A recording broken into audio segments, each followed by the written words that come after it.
I think that hustle culture is slowly draining the soul out of life. And what's worse is that it disguises itself as ambition, progress, and strength.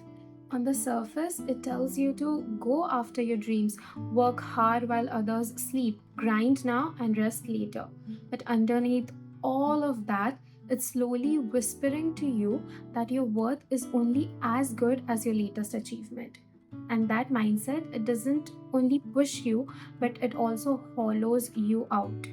It convinces you that life is something to conquer, not something to experience. You stop feeling the quiet joy of watching a sunset because your to do list hasn't checked off yet. You don't feel proud after achieving something or finishing something. In fact, you panic about what's next. You start to chase moments instead of living in them. But you need to slow down. There's nothing wrong about dreaming big, working hard, or building a life that you're proud of. But hustle culture removes the soul from that process. It strips away the softness, the reflection, and the presence, the very things that make life feel worth it. So, yes, I think hustle culture is ruining the essence of life. Not because efforts are bad, but because glorifying constant efforts whilst forgetting that what we are even hustling for, happiness, connection, peace, it's so wrong. These things have to be lived, not to be chased. So, today, let's talk about this. Let's try to remember what we were before this whole culture had convinced us that we had to earn the right to simply exist and be. Part 1: What hustle culture is doing to us. It ties your worth to your output. When hustle becomes your identity, you feel like rest is a failure. You are not a person anymore. You are a project, always in progress. And you usually start to lose sight of who you are or who you were when you are not producing or you're not performing. It romanticizes burnout and calls it strength. We often wear exhaustion like it's a trophy. We confuse pushing through pain with power. But real strength isn't found in how much you can endure, it's in how you know when to stop, when to heal, and when to say, "This pace is killing me now." It steals presence from everyday life. So, even when you're doing something peaceful, your mind is always in the future, thinking about the future. Your body is here, sure, but your mind is not. And slowly, you begin to forget how to experience life without measuring its usefulness. It turns rest into a guilty luxury. You feel like you have to earn stillness. You feel uncomfortable for doing nothing. But rest isn't a luxury only for the lucky ones. It's actually a basic human necessity. And no matter what the world says, you don't need to apologize for needing it. It disconnects you from your body and your heart. You stop listening to your body, the hunger, the grief, the tension, because there's always something more to get done. But your body isn't the problem. Your body is just trying to bring you back to something softer. Maybe you just forgot to listen to it. It makes you afraid of wasting time even when you're living fully. There's this fear in hustle culture that if you're not maximizing every single moment in life, you are falling behind. But some of the most meaningful moments in life look like nothing from the outside. Watching the sky change color, sitting in silence with someone you love, taking long shower just to cry. These moments, they don't generate you any profit, they don't gain you any followers, but these are the ones that stay with you years later. Hustle culture makes you fear wasting time, but real living is never a waste of time. In fact, doing something purely because it brings you joy, it's never a mistake. In fact, it's the whole point of living life. It delays happiness by attaching it to outcomes. The promise is always once I achieve this, then I'll feel good. So once you get the job or the success or the body or the rank in your test, then you'll feel like resting. Then you'll feel enough. But that moment, it always keeps moving. Happiness is always one milestone away. And if you stay in this cycle, you will always somehow miss out on the now.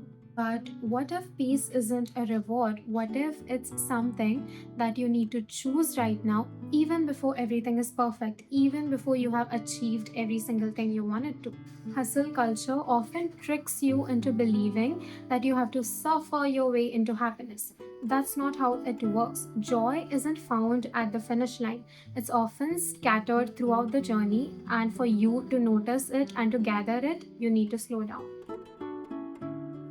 Part 2: How to Reclaim Your Life from Hustle Culture. Now that we have named what's happening, here's how we heal. Redefine what enough means and let it be smaller. Start by shrinking the definition of success. Most of us were taught that enough means pushing ourselves way past the limits, being endlessly productive, and always achieving more. But what if enough meant showing up with intention even if you didn't finish everything? What if enough was just one deeply present hour instead of 10 distracted ones? Real peace begins when you stop chasing the finish line that always keeps moving. Build rituals instead of routines. Routines can feel rigid, something that you follow out of pressure. Rituals, on the other hand, are sacred. They are the moments that you create for yourself with intention. Sipping on your coffee slowly while looking out the window. Putting on your body lotion after you've showered without having any rush to go to the bed. Or maybe just journaling, not to be productive, but just to hear your own voice and your own thoughts. Rituals don't demand any results, they restore the presence. Let joy be a reason, not a reward. You don't need to deserve joy. You don't need to earn it by working hard enough. You are allowed to do things just because they feel good. Watch your favorite film again. Cook something nice slowly. Laugh. Dance without filming it. Read something beautiful with no highlight markers. And that joy is not a mistake. It's not time lost. It's your life being lived. Practice slow productivity, not no productivity. You don't have to stop being ambitious. You just have to stop sacrificing yourself at the altar of constant growth. Slow productivity means allowing yourself to build things without urgency. It means working on rhythms, not straight lines. Take breaks before you crash. Focus deeply, then fully step away. You don't need to be in motion all the time to be moving forward. Learn to listen to your body again. Your body isn't trying to sabotage your goals, it's trying to keep you alive. The tension in your chest, the fatigue, the anxiety before a call, these aren't just inconveniences, they are signals. When you stop ignoring these signals and messages from your body, that is when you start reconnecting with your intuition again. And that is when life starts feeling aligned again. You are not doing things just because they look good, you are doing things because they feel right. So here's the truth: hustle culture thrives on urgency. It thrives on fear, on comparison, on the idea that if you pause, you'll fall behind. But what if behind isn't real? What if the only thing that you are missing out on is your own life? You are not a machine. You are not a business plan or a self improvement project. You are a living, breathing human being full of emotion, rhythm, softness, and life. And you don't have to wait until you crash to come back to yourself. You can choose now to slow down, to live more honestly, to find success that feels like peace instead of pressure. The world can keep rushing all it wants. Let it. You are allowed to move differently. You are allowed to remember how it feels to just be here, softly, gently, just to exist without apology and without any rushing. So that's it for this video, and I want to leave you off with some beautiful lines from a song saying, slow down, you're doing fine. You can't be everything you want to be before your time. I hope you slow down and I hope you live your life fully without hustling and without chasing things all the time. Just live, just breathe, and you're gonna be okay. Like this video if it reminded you to live life and just breathe. Share it with someone who is just go, go, go all the time and remind them to live their life and breathe. And I will see you very soon in my next one.